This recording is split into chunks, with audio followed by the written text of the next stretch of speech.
Hello dear students. पिछले lecture में हम पढ़ रहे थे इलेक्ट्रोमैग्नेटिक वेव्स इन वैक्यूम, जहां हम इक्वेशन 6 और इक्वेशन 7 तक कर चुके थे। हमारी इक्वेशन 6 आई थी del square E vector is equal to mu naught S L naught del square E vector upon del T square, और del square B vector is equal to mu naught S L naught del square B upon del T square. अब हमें पता है कि जब भी कोई एक प्लेन प्रोग्रेसिव वेव मूव करती है तो उसकी इक्वेशन क्या होती है, डेल, अगर हम वेव फंक्शन साई माने तो del square psi is equal to 1 upon v square del square psi upon del T square. तो हम लिख सकते हैं we know that the equation of plane progressive wave equation of plane progressive wave is del square psi is equal to 1 upon v square del square psi upon del t square। Equation 8 Sai wave function है, जैसे हमारा electric field है, magnetic field है, वैसे ही क्या है, साई है। v क्या है, वह वेलोसिटी है जिससे वेव क्या कर रही है, मूव कर रही है। अब हमें पता है जब भी कोई ट्रांसवर्स वेव मूव करती है तो वो टाइम के साथ क्या होती है, चेंज होती है। और टाइम के साथ चेंज होती है तो वो वाले फंक्शन हम क्या यूज़ करते हैं, या तो एक्सपोनेंशियल टर्म में यूज़ करते हैं या फिर साइन कोस के टर्म में यूज़ करते हैं। So simple periodic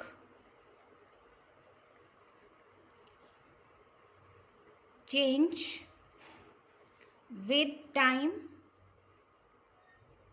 we use E is equal to, हम क्या लिख सकते हैं, E naught e to the power iota omega T.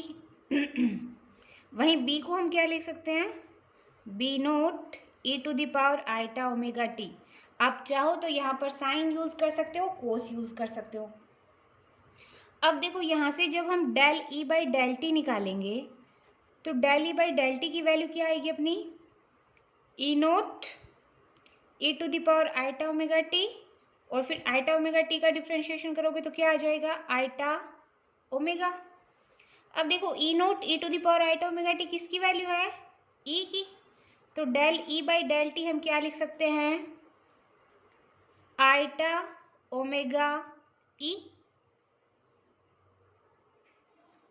अब अगर हम del square E by del T square की वैल्यू निकालें तो del square E by del T square की वैल्यू अपनी क्या आएगी, फिर से डिफ्रेंशिएशन करोगे, ई नोट आइटा ओमेगा पहले से ही है, फिर से E to the power iota omega T का क्या होगा, E to the power iota omega T, और आइटा ओमेगा का फिर करोगे तो फिर क्या आएगा आपका, आइटा ओमेगा। अब देखो E naught E to the power iota omega T किसके इक्वल है, ई के इक्वल है, और ये क्या हो जाएगा, आइटा ओमेगा की स्क्वायर ई। अब आइटा की स्क्वायर क्या होती है, -1, तो यहाँ से आपका del square E vector upon del T square की वैल्यू क्या आ जाएगी, माइनस ओमेगा स्क्वायर ई। इसी प्रकार हम किसकी वैल्यू फाइंड आउट करेंगे, बी वाली, यानी del B by del T की वैल्यू क्या आएगी आपकी, आइटा ओमेगा बी, और del square B upon del T square की वैल्यू फाइंड आउट करोगे तो आपकी क्या आएगी, माइनस ओमेगा स्क्वायर बी। अब ये दोनों वैल्यू आप कहाँ पुट करोगे, इक्वेशन 6 और 7 के अंदर। पुटिंग, इसे मान लो इक्वेशन 6a, इसे हम ले लेते हैं इक्वेशन 7a।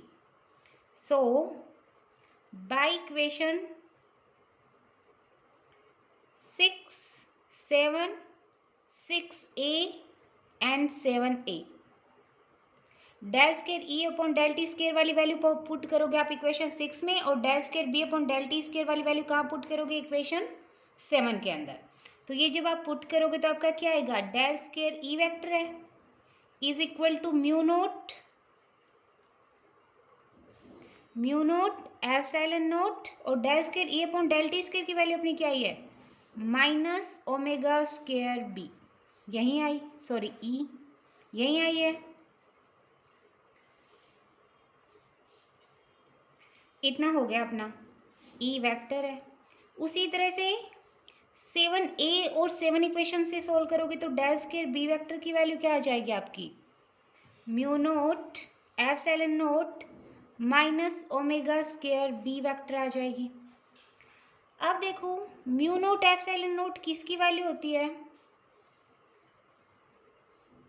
जब आप mu naught epsilon naught value होती है 1/c स्क्वायर की। जब ये आप ये वाली वैल्यू इस वाली इक्वेशन और इस वाली इक्वेशन में पुट करोगे तो आपका क्या आएगा, डेल स्क्वायर ई वेक्टर तो हो जाएगा minus omega square upon c square E vector and del square B vector is equal to आपका क्या हो जाएगा, minus omega square c square B vector.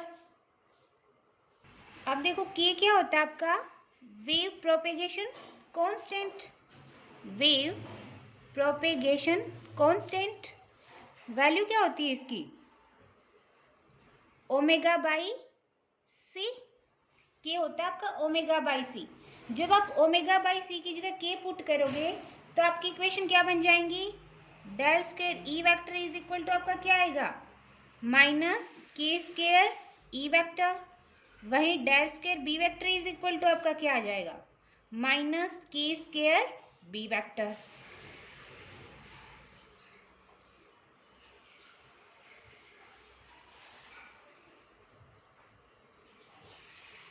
अब देखो जब हमने इक्वेशन 6, 7 की इक्वेशन 8 से कंपैरिजन की, उस कंडीशन में हमें क्या मिला, इलेक्ट्रिक फील्ड और मैग्नेटिक फील्ड दोनों क्या हो रहे हैं, टाइम और डिस्टेंस के साथ इस प्रकार से चेंज हो रहे हैं जिस प्रकार से मैकेनिकल वेव होती है, डिस्प्लेसमेंट, मैकेनिकल वेव का डिस्प्लेसमेंट टाइम और डिस्टेंस के साथ चेंज होता है।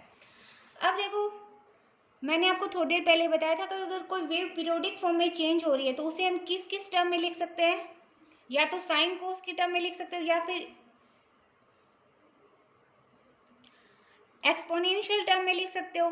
तो जो आपकी ये वाली इक्वेशन है, जो आपकी इक्वेशन 6 और 7 में आई थी, उसका अगर हम सिंप्लीफाई अगर सॉल्यूशन देखें तो सिंप्लीफाई सॉल्यूशन में मान लेती हूँ साइन की टर्म में, let the solution of equation 6 and 7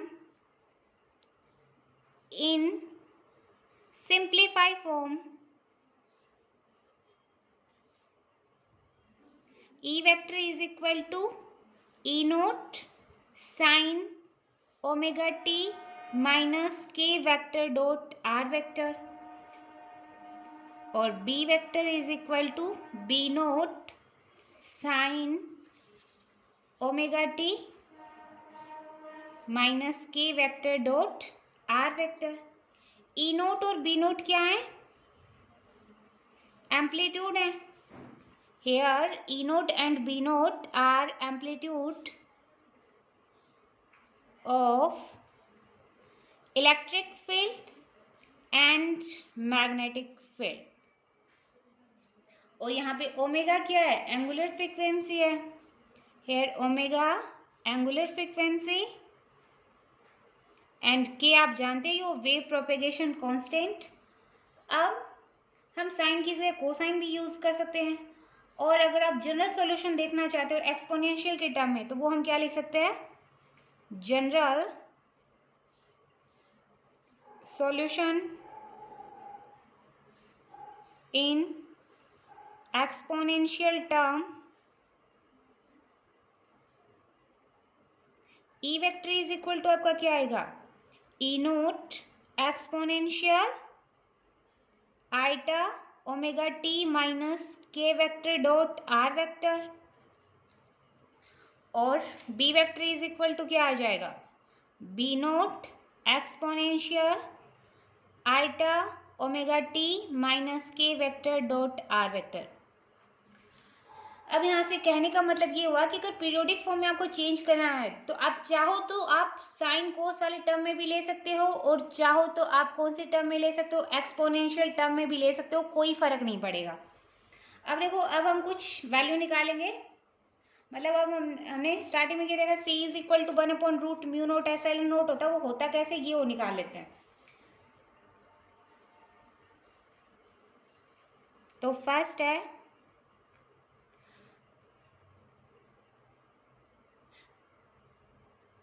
permittivity of vacuum क्या होती है आपकी? Permittivity of vacuum epsilon not की वैल्यू क्या होती है?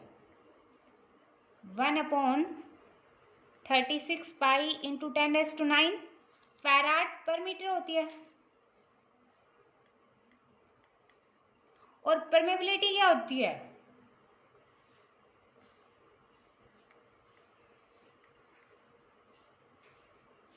म्यू नोट होती है आपकी 4 पाई इंटू 10⁻⁷ हेनरी पर मीटर। ओके, अब ये क्वांटिटी क्या है? फाइनाइट होती है। तो ये क्वांटिटी फाइनाइट होती है तो हम क्या मान सकते हैं? इलेक्ट्रोमैग्नेटिक वेव वैक्यूम के अंदर क्या करती है? फाइनाइट वेव से मूव करते हैं। सो हेयर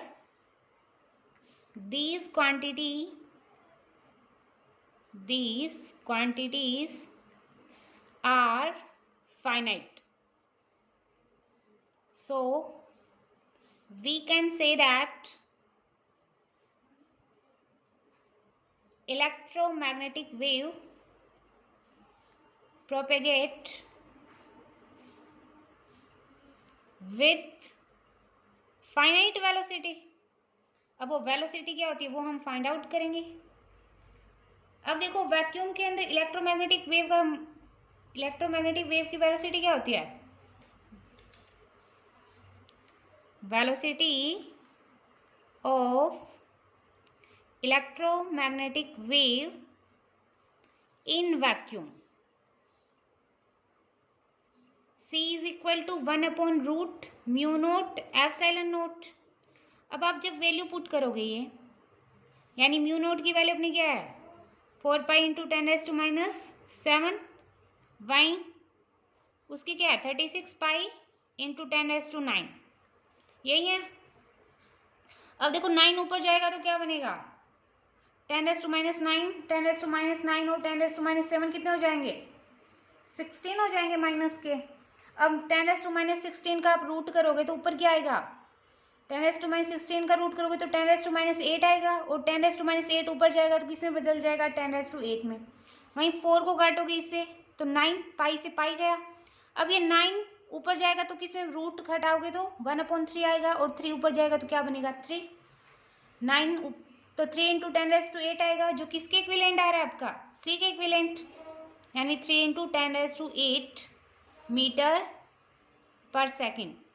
यहीं से हम कहते हैं कि जब भी कोई इलेक्ट्रोमैग्नेटिक वेव वैक्यूम के अंदर मूव करती है तो उस वक्त उसकी जो वेलोसिटी होती है वो किस वेलोसिटी के इक्वल होती है? लाइट वेलोसिटी के इक्वल होती है। अब हमने ये क्या कर दिया? प्रूफ भी कर दिया।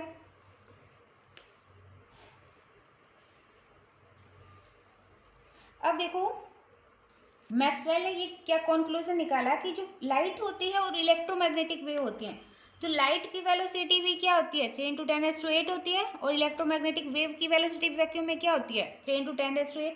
तो इन्होंने कहा कि जो वैक्यूम के अंदर लाइट और इलेक्ट्रोमैग्नेटिक वेव दोनों क्या करती हैं?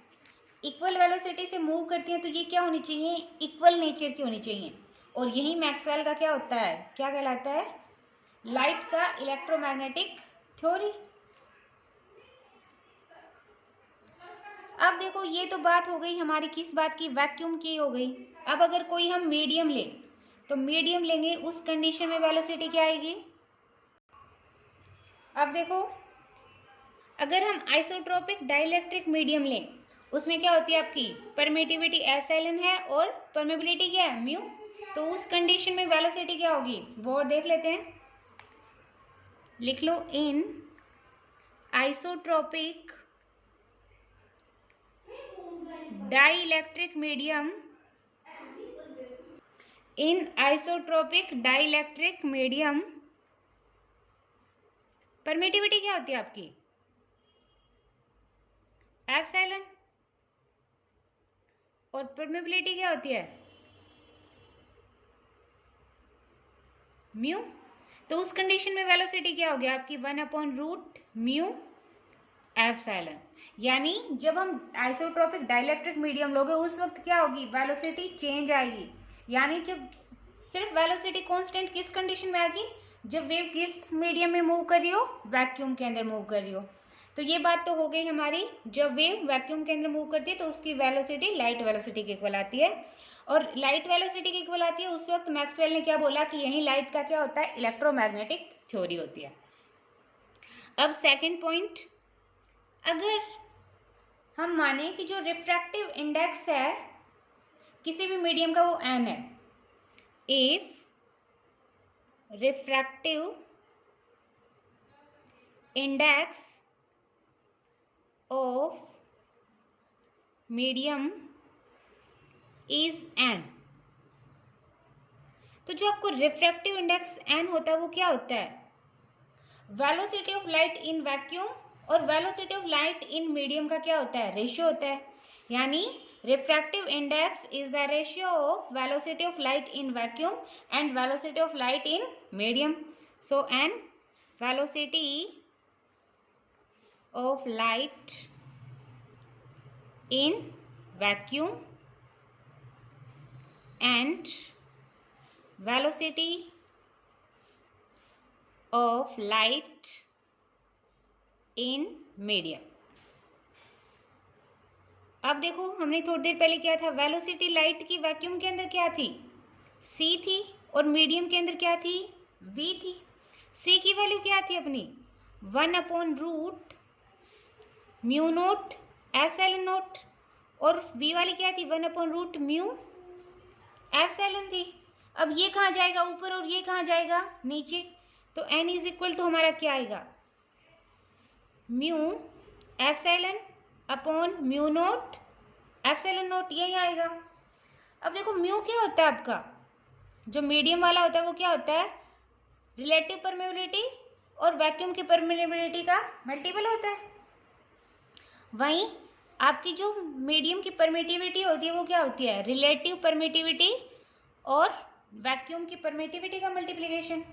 अब आप म्यू की जगह mu r mu naught put करोगे, एप्सिलॉन की जगह epsilon r epsilon naught put करोगे, तो म्यू नोट एप्सिलॉन नोट तो क्या हो जाएंगे, कैंसिल हो जाएंगे। तो हमारा n इज इक्वल टू क्या आएगा, म्यू आर एप्सिलॉन आर। अब देखो जो most of non magnetic dielectric medium होते हैं उनमें क्या होता है, mu is equal to mu naught होता है। यानी म्यू इज इक्वल टू क्या होता है, म्यू नोट। यानी for non magnetic dielectric medium mu is equal to mu naught होता है। अब देखो mu is equal to mu naught है तो उस कंडीशन में म्यू आर की वैल्यू क्या आएगी, म्यू नोट से म्यू नोट कैंसिल हुआ, म्यू आर की वैल्यू आ गई अपनी 1 आ गई। तो अब म्यू आर की 1 आ गई तो refractive index non magnetic dielectric medium के लिए किसके इक्विवेलेंट हो जाएगा, एप्सिलॉन आर के प्रोपोर्शनल होगा। यानी n क्या होगा आपका, एप्सिलॉन आर, यानी रिलेटिव परमिटिविटी के रूट के इक्वल होगा। और यहां से आप लिख लेना, here epsilon r is the dielectric constant भी बोल सकते हो आप, इसे रिलेटिव परमिटिविटी बोल सकते हो। Dielectric constant of dielectric medium.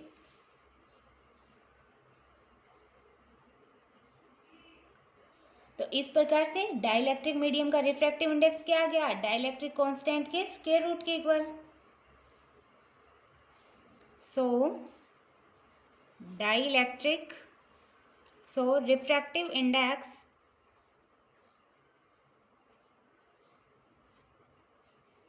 is the square root of dielectric is equal to the square root of dielectric constant। तो आज हमारा ये टॉपिक हुआ कंप्लीट। कल हम करेंगे इलेक्ट्रोमैग्नेटिक वेव की नेचर, ट्रांसवर्स कैसे होती है, और इलेक्ट्रिक और मैग्नेटिक फील्ड दोनों क्या एक दूसरे के परपेंडिकुलर कैसे होते हैं। सो आज के लिए इतना ही। Thank you.